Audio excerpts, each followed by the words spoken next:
100% తినడానికి తికానా కూడా ఉండదు. ప్రపంచవ్యాప్తంగా అతి డబ్బున్న వ్యక్తులు అపర కుబేర్లు ఎలా అయ్యారు? హాయ్ హలో నమస్తే, welcome back to GK business talks. AI, artificial intelligence. So మన జీవితాల్లో ఆర్టిఫిషియల్ ఇంటెలిజెన్స్ ఏ విధంగా ప్రభావితం చూపిస్తుంది అంటే బేసిక్గా మనం చూసాం కదా. సో మైక్రోసాఫ్ట్లో కానీ గూగుల్లో కానీ చాలా రకాల టాప్ ఎంఎన్సీ కంపెనీలో కూడా జాబ్స్ లే ఆఫ్స్ జరిగాయి. మరి ఈ లే ఆఫ్స్ అనేవి ఎందుకు జరిగాయి, ఇక మీద ఎంత జరగబోతుంది, దీని యొక్క ప్రభావం మన మీద ఎలా చూపింది, ఎలా చూపించబోతుంది అనే దాని గురించి నేను మీతో మాట్లాడడానికి వచ్చాను. దయచేసి మీరు కనుక మన ఛానల్కి కొత్తగా వచ్చినట్లయితే నేను చేసే ప్రతి వీడియో మీకు నోటిఫికేషన్గా రావాలి అంటే కింద సబ్స్క్రైబ్ బటన్ నొక్కండి, బెల్ ఐకాన్ క్లిక్ చేసి పెట్టుకోండి. Okay, thank you. లేట్ చేయకుండా వీడియోలోకి వెళ్ళిపోదాం. ఆర్టిఫిషియల్ ఇంటెలిజెన్స్ సో ఇప్పటికే చాలా ప్రభావితం చూపించేసింది. ఒక సాఫ్ట్వేర్ కోడర్ ఏ విధంగా సో అతను చేసే వర్క్ ఏదైతే ఉందో జస్ట్ సింగిల్ క్లిక్లో మనకి ChatGPT ద్వారా మనకి ఆర్టిఫిషియల్ ఇంటెలిజెన్స్ ద్వారా మనకి కోడ్ అయితే వచ్చేస్తుంది. న్యాచురల్గా మీకు కొన్ని ఎగ్జాంపుల్స్ చెప్తాను చూడండి, మన మీద ఏ విధంగా అది ప్రభావితం చూపిందో. జనరల్గా మనం ఒకప్పుడు అమౌంట్ వేయాలన్నా అమౌంట్ తీయాలన్నా ఎక్కడికి వెళ్ళేవాళ్ళం, బ్యాంకుకి వెళ్ళేవాళ్ళం. బట్ ఈ రోజుల్లో మనకి దాంతో పని లేకుండా అయిపోయింది. మనం యూజ్ చేస్తున్న మొబైల్లోనే PhonePe, Google Pay, Paytm, so ఇలా ఎన్నెన్నో యాప్స్ మనకి అందుబాటులోకి వచ్చాయి. ఇవి వచ్చిన తర్వాత మనం బ్యాంకుకి వెళ్ళట్లేదు, ఎటువంటి అమౌంట్ వేయట్లేదు, తీయట్లేదు. సో మొత్తం ఫోన్లోనే అయిపోతుంది, జస్ట్ సింగిల్ క్లిక్తో మొత్తం అయిపోతుంది.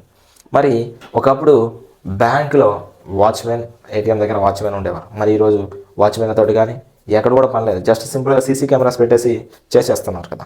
సో అలా చాలామంది జాబ్స్ అయితే పోయాయి. ఇక రానున్న రోజుల్లో ఆల్రెడీ మనకి automatic cars, automatic buses already so పెద్ద పెద్ద కంట్రీస్లో ఆల్రెడీ రన్ అవుతూనే ఉన్నాయి. అంటే ఒక డ్రైవర్ జాబ్ కూడా పోయినట్లే. రానున్న రోజుల్లో సిగ్నల్స్ దగ్గర, ఇప్పుడు చూస్తున్నాం సిగ్నల్స్ దగ్గర ఆటోమేటిక్గా ఆ నెంబర్స్ పట్టిన సిగ్నల్స్ మొత్తాన్ని కంట్రోల్ చేస్తుంది. అంటే ఒక ట్రాఫిక్ పోలీస్ జాబ్ అయితే పోయినట్టే, అవసరం లేదనే కదా. And so teachers jobs, so teachers మీద కూడా స్ట్రాంగెస్ట్ ఎఫెక్ట్ అయితే పడుతుంది. ఎందుకంటే అక్కడ ఆర్టిఫిషియల్ ఇంటెలిజెన్స్ ఒక పర్సన్ మన ఎదురుండి వాళ్ళు చెప్పినట్లు జస్ట్ క్లాసెస్ ఆన్లైన్లో సో ఆల్రెడీ జరుగుతూనే ఉంది. ఇలా చెప్పుకుంటూ పోతే ఎన్నో రకాలు. అగ్రికల్చర్లో చూసుకుంటే ఒక మిషన్ ద్వారానే ఒకప్పుడు వరి కోత మనుషులు కోసేవాళ్ళు, కానీ ఈరోజు మిషనే మొత్తాన్ని కోసేసి కట్టగట్టి సపరేట్ చేస్తుంది. సో ఇలా ముందు రోజుల్లో ఏఐ అనేది మనుషుల మీద చాలా స్ట్రాంగ్గా ప్రభావితం చూపించబోతుంది. దయచేసి మనందరం అప్రమత్తంగా ఉండాలి, లేకపోతే మన జీవితాలు 100% తినడానికి తికానా కూడా ఉండదు. దయచేసి అర్థం చేసుకోండి. ఈ వీడియో నేను ఎందుకు చేస్తున్నానంటే మనము మరి ఏఐ నుంచి బయటపడాలంటే మనకున్న ఒకే ఒక్క మార్గం డైరెక్ట్ సెల్లింగ్ ఇండస్ట్రీ. ఏంటది? Direct selling industry. మరి డైరెక్ట్ సెల్లింగ్ ఇండస్ట్రీకి చాలామంది డైరెక్ట్ సెల్లింగ్ అంటే తెలియదు. అందరూ ఏమనుకుంటారంటే చైన్ సిస్టమ్, మనుషుల్ని జాయిన్ చేయాలి, మనుషుల్ని మోసపోతారు, మనుషులు పైసలు పెడతారు, ఇన్వెస్ట్ చేస్తారు. ఎస్, మీరు అన్నట్లే ఒక మనిషి 1 రూపీ ఇన్వెస్ట్ చేసినా కూడా అతను అక్కడ మోసపోతున్నట్టు. ఎందుకంటే నువ్వైనా నేనైనా 1 రూపీ పెడితే 1 రూపీయే. మన దేశంలో 145 కోట్ల మంది ఉన్నారు. ఒక్కొక్కరు ఒక్కొక్క రూపాయి పెట్టినా 145 కోట్ల రూపాయలు నష్టం జరిగినట్టే. అలాగని చెప్పేసి మనం రూపాయి పెట్టాం కదా అని చెప్పేసి పోలీస్ స్టేషన్కి వెళ్ళి మనం కంప్లైంట్ ఇస్తామా? కనీసం కంప్లైంట్ అసలే తీసుకోరు. బికాజ్ ఎందుకంటే అక్కడ నోట్ చేసే పెన్ను కానీ అక్కడ పెట్టి రాసే పేపర్ కానీ మనం పెట్టిన రూపాయి కంటే ఎక్కువ ఖర్చు ఉంటుంది కాబట్టి. సో అందుకోసమే మనం పెట్టే రూపాయి కూడా చాలా వాల్యుబుల్. ఎందుకంటే కష్టపడి సంపాదించే ప్రతి రూపాయి కౌంట్ అవుతుంది. డైరెక్ట్ సెల్లింగ్ మీద ఇలాంటి చెడు అభిప్రాయాలు అయితే ఉన్నాయి. ఎందుకంటే ప్రీవియస్గా చాలామంది money circulation schemes, so binary systems and product, so అనేక రకాల ప్రొడక్ట్స్ ఇచ్చేసి బల్క్లో యూజ్లెస్ ప్రొడక్ట్స్ ఇచ్చేసి మనుషుల్ని చాలా మోసం చేశారు. సో అందుకోసమే ఒక జెన్యూన్ డైరెక్ట్ సెల్లింగ్ కంపెనీ అనేది ఉన్నదా లేదా అన్న సంగతి ఇంతవరకు ప్రజలకి తెలియదు. డైరెక్ట్ సెల్లింగ్ ఇండస్ట్రీలో అద్భుతమైన కంపెనీ ఉంది అండి. సో వాటిల్లో సో నాకు తెలిసి top most company Vestige company. Vestige గురించి నేను ఎందుకు చెప్తున్నాను అంటే మీరు ఉన్న పలంగా ఈ వీడియో చూస్తున్నారు కదా, ఆపేసి జస్ట్ గూగుల్కి వెళ్ళి highest earner in direct selling industry అని కొట్టండి. హైయెస్ట్ ఎర్నర్ పేరు సిద్ధార్థ్ సింగ్. ₹1 కోటి పైన ఇన్కమ్ తీసుకుంటున్నారు. అక్రాస్ ఏసియా ఖండంలోనే టాప్ మోస్ట్ ఎర్నర్ వెస్టీజ్లో ఉండటం it's a really proud moment. Because నువ్వైనా నేనైనా ఒక ఇండియన్, భారతదేశ వ్యక్తుడిగా మన ఇండియన్ కంపెనీ 9 దేశాల్లో ఉంది. నిజంగా గర్వపడాల్సిన విషయం. ఓకే సరే, వెస్టీజ్ గురించి పక్కన పెడితే డైరెక్ట్ సెల్లింగ్ ఇండస్ట్రీ గురించి మాట్లాడదాం. ఈ డైరెక్ట్ సెల్లింగ్ ఇండస్ట్రీ అంటే చాలామంది మోసపోయారని చెప్పేసి గవర్నమెంట్ 2016లోనే ఒక 13 పేజీల గైడ్లైన్స్ అయితే ఇవ్వడం జరిగింది. ఎందుకు అంటే మోసపోతున్నారు, ఇక ఎంతకాలం ప్రజలు ఇలా మోసపోతూ ఉంటారు అని ఒక 13 పేజీల ఆర్టికల్ అయితే గవర్నమెంట్ రిలీజ్ చేయడం జరిగింది. కొన్ని గైడ్లైన్స్ అయితే ఉన్నాయి అక్కడ. ఏంటి అంటే మీరు 70% ప్రొడక్ట్ అయితే మీరే తయారు చేయాలి, ఓన్ మ్యానుఫ్యాక్చరింగ్ ఉండాలి అని చెప్పేసి ఇలా కొన్ని రకాల మనకి కండిషన్స్ పెట్టడం జరిగింది. సో ఆ దెబ్బకి చాలా కంపెనీలు మూసుకొని పోయాయి. భారత్ రాజ్యపథ్ అనే ఒక సర్టిఫికేట్ కూడా రావడం జరిగింది. సెంట్రల్ గవర్నమెంట్ లీగల్గా ఎథికల్గా ఉన్న కంపెనీస్కి మాత్రమే అవకాశం ఇస్తుంది. ప్రతి ఒక్కరూ డైరెక్ట్ సెల్లింగ్ ఇండస్ట్రీలో ఉండాలి. అది నేను చెప్పడం కాదండి, ఒక బిల్ గేట్స్, అతి ధనవంతుడైన బిల్ గేట్స్ గారు ఒక ఇంటర్వ్యూలో చెప్పారు. సార్, మీరు ఉన్న బలంగా మీ దగ్గర ఉన్న ఆస్తి పాస్తులన్నీ కోల్పోతే మీరు ఎక్కడి నుంచి మొదలు పెడతారో అని అడిగినప్పుడు ఆయన చెప్పిన మాట ఏంటి? నెట్వర్క్ మార్కెటింగ్ నుంచి స్టార్ట్ చేస్తాను అని చెప్పాడు. Network marketing in the sense direct selling industry. Abdul Kalam గారు కూడా చెప్పిన మాట ఏంటి అంటే 21st సెంచరీలో టాప్ మోస్ట్ హైయెస్ట్ సక్సెస్ఫుల్ ఏంటంటే అది ఖచ్చితంగా నెట్వర్క్ మార్కెటింగ్ అని చెప్పేసి అబ్దుల్ కలాం గారు కూడా చెప్పడం జరిగింది. సో ఎవరైతే జాబ్స్ చేస్తున్నారో అందరి జాబ్స్ ఎఫెక్ట్ అయితే ఖచ్చితంగా పడుతుంది. ఇప్పుడు చాలామంది స్విగ్గీలు, జొమాటోలు ఇవన్నీ చేస్తున్నారు, కానీ రానున్న రోజుల్లో మీతోటి పనే లేకుండా అయిపోతుంది.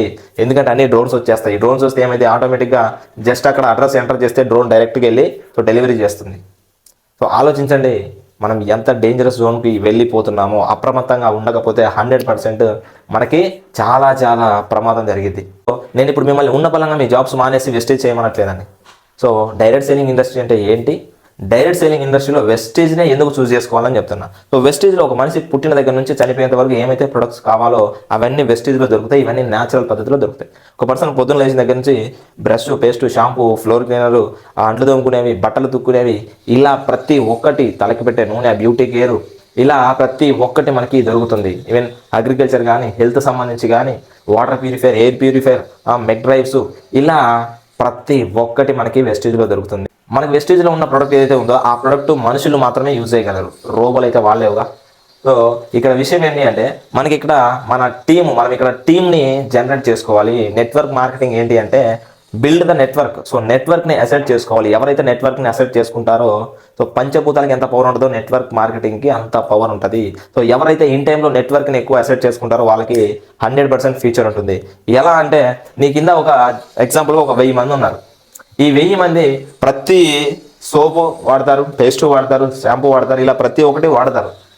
అర్థమవుతుందా? సో ప్రతి ఒక్కటి యూజ్ చేస్తారు. ఇక్కడ చాలా మందికి వచ్చే డౌట్ ఏంటి అంటే మరి దీని మీద ఏ ప్రభావం ఎందుకు చూపదు? 100% చూపించలేదండి. బికాజ్ ఎందుకు అంటే ఇక్కడ ఉండేది మనుషులు. సో మనకి ఆ ఆర్టిఫిషియల్ ఇంటెలిజెన్స్ చూపించడానికి ఏమీ లేదు. అది చూపిస్తే ఏం చూపించాలంటే మనం ఇక్కడ యూజ్ చేసే యాప్ ఏదైతే ఉందో ఆ యాప్లో సెక్యూరిటీ పరంగా కానీ మనకి బ్యాక్ ఎండ్లో యూజ్ చేసుకోవడానికి అది బాగా పనిచేస్తుంది. కానీ ఇతర మనకి దేనికి కూడా ఆర్టిఫిషియల్ ఏఐ యొక్క ప్రభావం వెస్టేజ్ మీద చూపించదు. బికాజ్ ఎందుకు అంటే ఇక్కడ ప్రతి ఒక్కటి సోప్ కానీ అది మనిషే వాడాలా, రోబోలు అయితే వాళ్ళేవుగా. పేస్ట్ మనిషే వాడాలా, రోబోలు వాళ్ళేవుగా. సో ఇలా ఒక మనిషి వాడాల్సిన ప్రొడక్ట్స్ అన్నీ మనకి ఇక్కడ ఉన్నాయి. ఇక్కడ ఎవరైతే నెట్వర్క్ని బిల్డ్ చేసుకుంటారో 100% ఖచ్చితంగా ఒక మంచి ఇన్కమ్ తీసుకుంటారు, మంచి లైఫ్ లీడ్ చేయగలుగుతారు. దయచేసి నేను మీకు చెప్పే ఒక పర్సనల్ రిక్వెస్ట్ యాజ్ ఎ బ్రదర్గా నేను మీకు చెప్పేది ఏంటి అంటే సో వెస్టేజ్లో ఐడి తీసుకోండి, వెస్టేజ్ గురించి తెలుసుకోండి, డైరెక్ట్ సెల్లింగ్ మార్కెట్ గురించి మీరు తెలుసుకోండి. ఒకవేళ మీకు ఇంకా దీని మీద అపోహలు కనుక ఉంటే రీసెర్చ్ చేయండి, నెగ్లెక్ట్ చేయకండి. రీసెర్చ్ చేయండి, తెలుసుకోండి. బట్ డెఫినెట్గా ఖచ్చితంగా వెస్టేజ్లో ఒక మంచి ఇన్కమ్ ఉంది, ఒక మంచి లైఫ్ ఉంది, ఒక ఆరోగ్యకరమైన సప్లిమెంట్స్ కావచ్చు, ప్రొడక్ట్స్ కావచ్చు, అద్భుతమైన ప్రొడక్ట్స్ అయితే ఉన్నాయి, ప్రతి ఒక్కరికి యూజ్ అవుతాయి. సో దయచేసి నేను చెప్తున్నాను, డైరెక్ట్ సెల్లింగ్ గురించి తక్కువ అంచనా వేయొద్దు. So it is not a chain system. చాలా మందికి ఒక అపోహ ఉంది, చైన్ సిస్టమ్ చాలా మోసాలు, వెస్టేజ్ అంటే చైన్ సిస్టమ్, జాయిన్ చేయాలి, పెట్టుబడి పెట్టాలి, లాస్ అయిపోతారని. ఆలోచించండి. నేను చెప్తున్నాను, మిమ్మల్ని క్వశ్చన్ కూడా అడుగుతున్నాను నేను. వెస్టేజ్ అనే కాదు, మీరైనా నేనైనా మన పుట్టుక చైన్ సిస్టమే. ఎలా అంటే నువ్వు మీ అమ్మ నాన్న ద్వారానే వచ్చారు, నేను మా అమ్మ నాన్న ద్వారానే వచ్చాం. మన అమ్మ నాన్న ఎలా వచ్చారు? వాళ్ళ అమ్మ నాన్న ద్వారా వచ్చారు, వాళ్ళ అమ్మ నాన్న, ఇలా సో సర్క్యులేషన్ అవుతూనే ఉంది. మరి దీన్ని చైన్ సిస్టమ్ అంటారా, లింక్ సిస్టమ్ అంటారా అనరా? మీరు చెప్పే మాట ప్రకారమే ఇది కూడా లింక్ సిస్టమే కదా. మరి ఎగ్జాంపుల్గా మీకు ఒక ఎగ్జాంపుల్ చెప్తాను. మీరు బస్సులో వెళ్తున్నారు, ఒక మ్యాంగో తింటున్నారు. సో ఆ మ్యాంగో తింటున్నప్పుడు సో మొత్తం తినేసారు, ఆ ఏదైతే సీడ్ ఉందో ఆ సీడ్ని తీసి బయట వేశారు.